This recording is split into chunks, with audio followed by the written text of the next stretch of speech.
Jouvet, bonjour. Bonjour Christophe. Bienvenue. Vous êtes aussi 3e sur la liste de Raphaël Glucksmann pour les élections européennes. On va parler de la campagne européenne. Un tour d'horizon pour l'instant de l'actualité sociale. Elle est chargée. La négociation entre les partenaires sociaux sur l'emploi des seniors a échoué cette nuit. Ils ne sont pas tombés d'accord pour améliorer l'emploi des plus âgés. Il faudra donc que l'État reprenne la main. Il faudra une loi. Oui, mais on avait vu que pendant la réforme des retraites, le gouvernement avait affiché en permanence comme seule avancée, paraît-il, de la loi que le travail des seniors serait revalorisé, repris, et on s'aperçoit que finalement, ça n'a pas fonctionné. C'est finalement encore un leurre de la part de ce gouvernement, et moi je le regrette.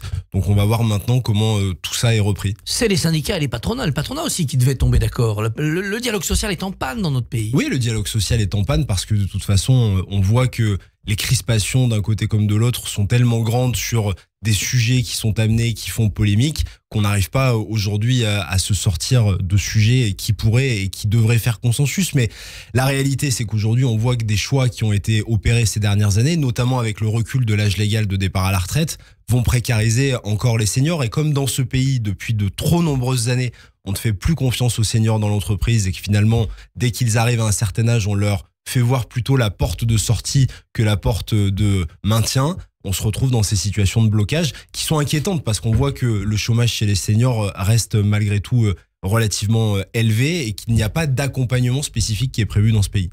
Stanislas Guerini, le ministre chargé de la fonction publique, met le feu aussi ce matin en annonçant qu'il veut réformer la possibilité de licencier des fonctionnaires. Alors pas licenciement économique, bien sûr, il y a la garantie de l'emploi, mais licencier pour inaptitude. Seuls 13 en 2022 ont été licenciés de cette manière. Est-ce qu'il a raison? Est-ce que c'est une manière de dynamiser le management de la fonction publique? Savez-vous combien il y a de postes vacants dans la fonction publique aujourd'hui? Beaucoup dans l'éducation en tout cas. 70 000 postes vacants dans la fonction publique en France. Et si Stanislas Guerini pense que c'est en mettant au-dessus de la tête des fonctionnaires la possibilité d'être licenciés, alors qu'on sait parfaitement que les fonctionnaires de ce pays sont stigmatisés, sont plus mal payés que les salariés du privé, c'est une erreur majeure. Mais surtout, c'est un état d'esprit. Quand on est ministre de la fonction publique comme Stanislas Guerini, qu'on ait comme préoccupation première celle de vouloir licencier les fonctionnaires, c'est un mépris supplémentaire de ce gouvernement vis-à-vis des fonctionnaires de notre pays qui, je le rappelle, font tenir dans nos collectivités, dans nos mairies, partout là où la République et les petits bouts de République qui incarnent la fonction publique sont encore debout, font tenir ce pays. Et moi, je trouve que c'est une attaque qui est finalement absolument odieuse vis-à-vis des fonctionnaires que fait Stanislas Guerini avec ce ballon d'essai, parce que de toute façon, on sait que ça n'ira pas jusqu'au bout, mais c'est encore une stigmatisation supplémentaire qui fait dire aux Français par la bouche de leur ministre que les fonctionnaires seraient surprotégés, que les fonctionnaires seraient des feignants, que les fonctionnaires devraient avoir plus de contraintes dans leur travail. Je trouve que c'est absolument inadmissible. Néanmoins, il y a un vrai problème d'absentéisme dans la fonction publique, les chiffres le disent. Mais il y a un problème d'absentéisme dans le travail en France en général. Il ne suffit pas de parler que de la fonction publique. Si vous parlez à n'importe quel chef d'entreprise, il vous dira aujourd'hui que la question de l'absentéisme est un sujet. Mais la question de l'absentéisme, elle est un sujet aujourd'hui. Pourquoi ? Parce qu'on voit de plus en plus de mal-être au travail, parce qu'on voit de plus en plus de difficultés, parce qu'il y a des maladies professionnelles qui ne sont pas reconnues. Et là encore, depuis 7 ans maintenant, le gouvernement ne travaille pas là-dessus. Quand on sait que dans ce pays, on a notamment des accidents du travail qui sont en augmentation, qu'on a des métiers qui sont sous tension permanente, qu'on a des burn-out qui sont en multiplication tous les ans, et qu'on ne traite pas ces questions de bien-être au travail, là aussi il y a un problème. C'est une question d'état d'esprit une nouvelle fois. Et on voit encore que les libéraux, comme c'est le cas de ce gouvernement, sont là pour taper sur la tête des travailleurs et ne pas les accompagner. Pour inciter les Français à reprendre un poste, par exemple dans la fonction publique ou dans le privé, il va y avoir le durcissement de l'assurance chômage.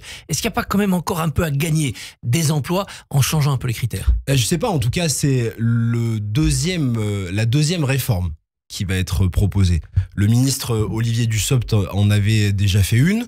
On voit qu'a priori, il en faudrait encore une deuxième.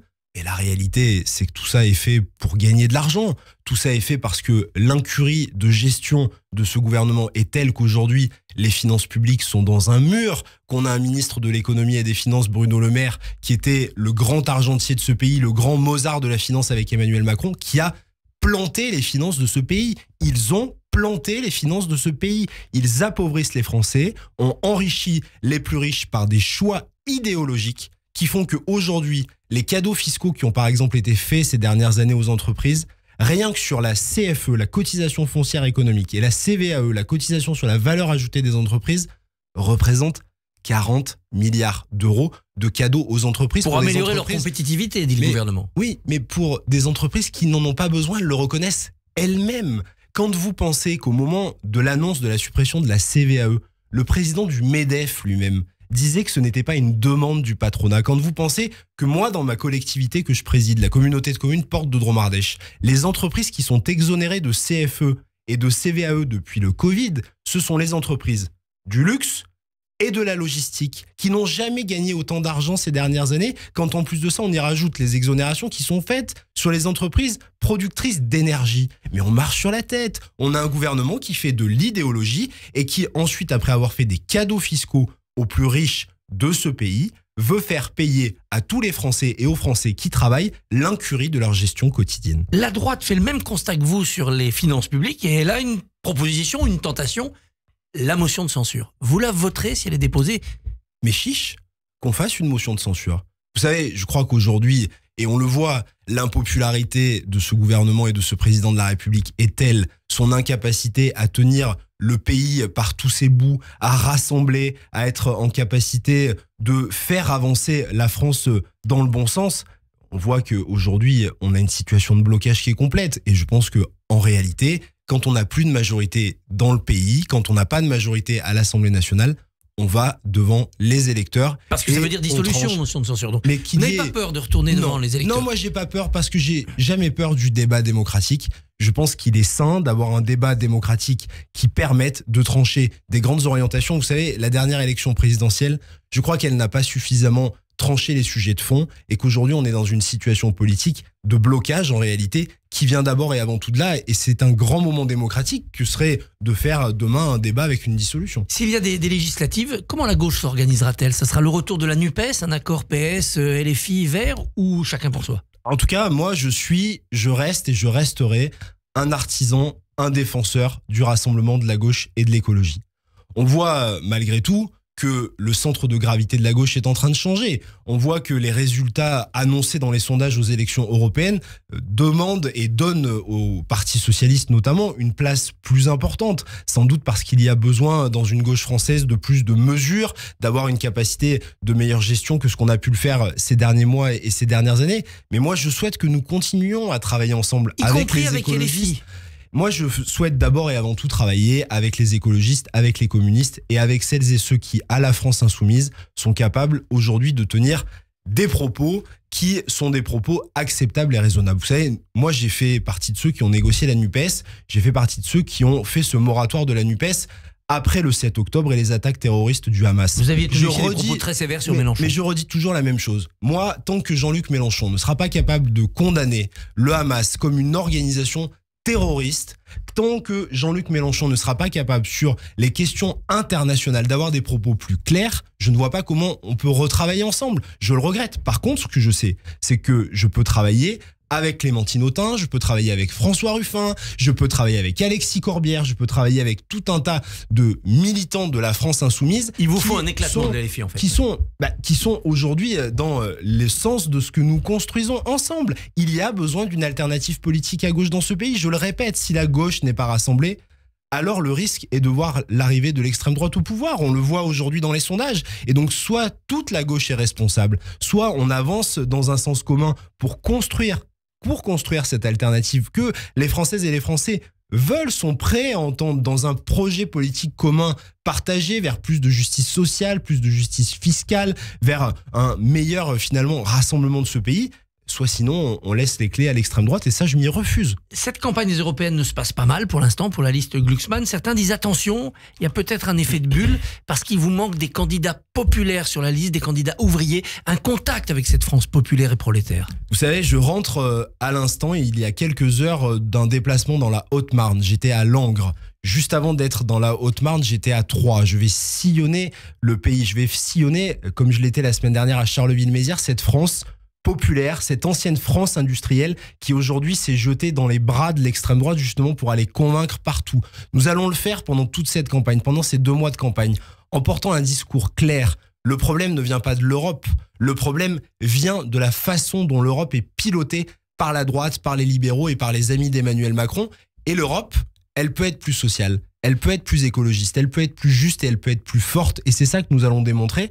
Et moi, je vais me faire cette mission d'aller reconquérir partout les cœurs de celles et ceux qui ne croient plus en la politique, qui est cette France des silencieux, cette France qui se sent parfois abandonnée, qui a tendance à aller vers l'extrême droite et qui ne voyait plus ces dernières années une réponse politique dans la gauche française. Et c'est ce que nous faisons et c'est un axe prioritaire de notre campagne. Est-ce que cette campagne européenne, c'est le premier acte du futur congrès du PS à la fin de l'année, c'est-à-dire qu'il y a un éventuel changement de ligne? Écoutez, je ne sais pas s'il y aura un congrès du Parti Socialiste à la fin de l'année. Je ne crois pas que ce soit une question de changement de ligne. Le choix de Raphaël Glucksmann, c'est un choix que nous avons fait avec le premier secrétaire du Parti Socialiste, Olivier Faure. Nous l'avions fait il y a 5 ans. Il était très critiqué. Je constate avec beaucoup de plaisir qu'aujourd'hui, l'ensemble de la famille socialiste est rassemblée derrière ce choix et Raphaël Glucksmann porte la ligne qui est la ligne que nous avons construite ces dernières années. Donc je ne vois pas pourquoi nous changerions de ligne. En tout cas, ce que nous faisons, c'est que nous souhaitons être la surprise de cette élection en étant le vote efficace à gauche, le vote efficace pour sanctionner Emmanuel Macron, le vote efficace pour contrer l'extrême droite de Jordan Bardella. Biden lâche Netanyahou. Il y a eu une tribune signée par Emmanuel Macron, le maréchal Sissi, le roi Abdallah de Jordanie, pour dire stop, non, pas d'attaque sur Rafah. Est-ce que Israël se retrouve maintenant totalement isolé? Je crois que c'est pas Israël qui se retrouve isolé. C'est le gouvernement d'extrême droite de Benyamin Netanyahou. Et qu'on voit que après ces attaques terroristes du 7 octobre, la réplique qui a été donnée par Benyamin Netanyahou est absolument odieuse. Le massacre et la boucherie doivent s'arrêter. Et moi, j'appelle à un cessez-le-feu qui soit le plus rapide possible. Et le cessez-le-feu, tout le monde en connaît les conditions. Il y a aujourd'hui des otages. Les otages du Hamas doivent être libérés. C'est un impératif. Les otages du Hamas doivent être libérés. Et les frappes doivent s'arrêter. Parce que l'épuration qui est en train de se passer à Gaza, les images que nous voyons sont absolument catastrophiques. Ce qu'on voit nous fait toutes et tous beaucoup d'inquiétudes. Et donc aujourd'hui, tout ça doit s'arrêter. Ça ne serait pas une victoire militaire pour le Hamas, même s'il libère les otages, de dire voilà, on a arrêté de ça? Mais aujourd'hui, c'est une nécessité d'arrêter cette boucherie. Je le redis, on peut se dire, est-ce qu'il y aurait une victoire militaire? Moi, je le redis, le Hamas a des otages. Ces otages doivent être libérés. C'est la condition sine qua non. On ne peut pas tourner autour du pot. Il faut dire les choses telles qu'elles sont. Les otages doivent être libérés. Mais ensuite, tout ça doit s'arrêter. Il doit y avoir des discussions qui sont menées pour trouver un cessez-le-feu, pour une solution à 2 États qui permettent demain d'arrêter de voir ces massacres tous les jours d'enfants, de femmes, mais des deux côtés. Moi, cette situation m'est absolument insupportable. Là encore, on veut cliver en permanence la société. Moi, ce que je veux, c'est qu'on soit capable demain de retrouver la paix partout dans le monde et au Proche-Orient en particulier. Dans moins d'un mois aura lieu le dîner du CRIF. Arnaud Klarsfeld, notre chroniqueur sur Radio J, dit mais est-ce que le PS y a vraiment sa place tant qu'ils n'ont pas vraiment rompu avec la France Insoumise et Mélenchon? Bon, écoutez, ça, je pense que c'est malheureusement des postures qui sont absolument détestables. J'ai vu d'ailleurs dimanche Jérôme Guedj qui est allé à une manifestation, qui s'est fait huer, qui s'est même fait secouer quasiment physiquement. Alors qu'il a toujours défendu Israël. Mais alors qu'on a, je crois, des positions qui sont extrêmement claires. Est-ce que le Parti Socialiste a tergiversé sur le Hamas? Jamais. Est-ce que le Parti Socialiste a tergiversé sur la paix? Jamais. Bien, nous continuons cette ligne. Pierre Jouvet, merci, bonne journée. Merci à vous. Merci messieurs, Christophe